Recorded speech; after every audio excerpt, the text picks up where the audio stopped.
Ladies and gentlemen, today we have Dr. Ron Cusson from Caltech University, California.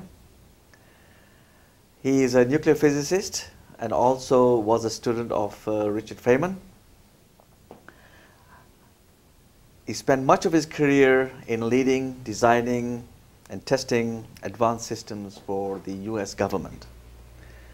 So today in the studio, we are going to talk about his amazing Metalogics, which kind of goes in parallel with metaphysics. And it also helps philosophers to understand the whole idea of creation, how it all began. So, Dr. Ron Cusson, it's indeed a pleasure meeting you. Meet you. I'm so excited because Me you're too. the first nuclear physicist whom I'll be interviewing. Well, thank you. And I read your paper and I was quite touched by it. And it's amazing similarity between your thought pattern and the Indian philosophical and mystical scriptures we have, which we'll talk about in the interview. So tell me, what do we understand by the term metalogics? This is a new phrase for me. Right. Similar to physics leading to metaphysics, metalogic starts with logics and then progresses to go beyond logics. Okay. In ways, you know, that most people have no idea is possible. What do you mean, beyond logic? All there is logic, is there? Well, there's plenty beyond logic. Okay. And that's the idea. Okay. But I understand, like, maths has logic. Does metalogics also have some kind of maths that's beyond normal maths? Different space or something? Indeed. What happened is that in the 20s and the 30s, Yes. regular mathematicians started discussing the laws of logic. And they concluded that, in fact, the laws of logic were wrong, incorrect. Aristotle's logic, which is the law of excluded middle, that things are either true or false and nothing in between, that was proven to be true by the mathematicians of the time. Okay.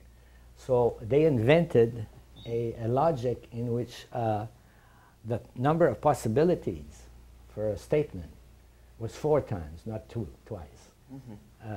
The statement could be true, the statement could be false, but in addition, the statement could be true and false, and the statement could be neither true nor false. Okay. So let's put it another way. How does this emerge as an application to the whole creation process? To it? Right, Are that's there any right. laws involved in creation? That's correct, yes. My favorite ways to reach metalogics is to discover the 4 laws of creation.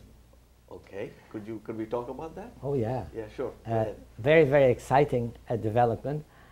The 4 laws of creation must be stated as a lyrical ritual, which means that it has got to be a story Okay. that we use to stimulate the emotions of the audience, because the process of creation is so totally and completely outside of the space-time knowledge that we have, that we don't have any exact, accurate vocabulary to talk about it. Okay. So we begin with the notion that the divine creative principle, Okay. which we will call the goddess, Goddess. Okay. that she was there long before there was space and long before there was time. So she was always there. She was always there, forever there. We don't know where she comes from. Okay. Maybe she comes from somewhere, but that's part of the mystery. Okay. And then one day she wanted to know herself better. So in order to do so, she had to be able to watch herself Okay. so that she could learn from it. And in the process of doing so, she created God. Wow. Okay. Now, the main attributes of the goddess is that it's a feminine energy. Okay. So we ascribe that to the notion of beingness, that sits there and it's indestructible and sits there forever. Okay. The main attribute we ascribe to God is that of becoming. Okay. And in that sense, God and Goddess complemented each other, and in doing this complementation, they loved each other. In the process of loving each other, they ended up creating all that is.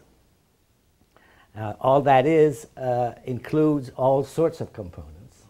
One of the components that's included in there is the ability to have integrity. And by integrity, we mean the ability to hold a space for every component in the system.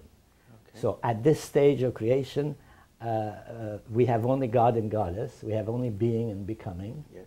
And in order for that to have integrity, it must be that a being will hold a space for itself, being will hold a space for becoming, yes. And then becoming will hold a space for being, and becoming will hold a space for becoming. In colloquial language, we talk about the being of being, the being of becoming, the becoming of being, and the becoming of becoming. Would you be able to give an example of yes. each? Then that we'll get an idea of what you're talking right. about. First, an example of the being of being. Yes. It is the old biblical phrase, I am that I am. Okay. You notice that it uses the word I am twice in there. Yes. It means it's an immutable beingness. And what it implies is that nothing is destroyed, because once it's created, it's there forever. Okay. And it also implies, therefore, that since there's more creation going on, that the universe must be expanding. It cannot be contracting. Okay. Now, so that's the first example. Okay. The being holding the space for being. The second example is being holding the space for becoming. In other words, the being of becoming. And the classic example of that is the hologram. Okay. The film itself is the being, but the becoming is the set of images that you see when you move your head around the hologram. Okay. Another example that's very common is the particle-wave duality of quantum mechanics. Okay. The particle is the thing that's observed and to sit there, and then all of a sudden there's a transition and the particle becomes a wave, and the wave propagates all over the place. Because the wave propagates all over the place, it's a representation of becoming. I get it. So the being is the particle, so the being of becoming is a particle transforming into a wave. Okay. Right. Now what about becoming? Yeah, indeed, the other way around. Other way around, right. Yeah. The classic example of that is the law of karma. What goes around comes around. Okay. What goes around is becoming. What comes around is the being that resolves. Okay. So the qualities of being there, that's the being, are the steps to getting there. It's what I do to get there. I never end up creating something that I didn't already put in while I was going there. And then the example of that on quantum mechanics is the collapse of the particle. There's a wave function that's moving, and all of a sudden it interacts, and boom, it becomes a being. It's called the collapse of the wave function. Okay. That's never been understood in current quantum mechanics. Although one understands the particle becoming a wave function, one doesn't understand how the wave function collapses and becomes a particle.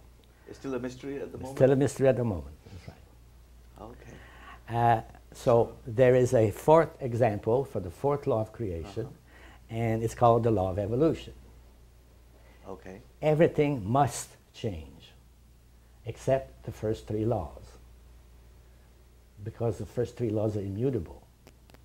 But everything else in the creation changes. Okay.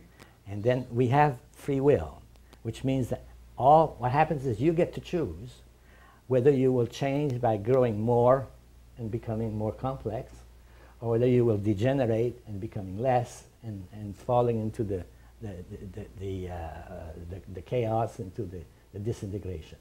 Surely the free will must be responsible for this becoming and all that. If we never became anything, then why would we need free will? It would be sitting there like a pile of rock. There would be no change, that's right.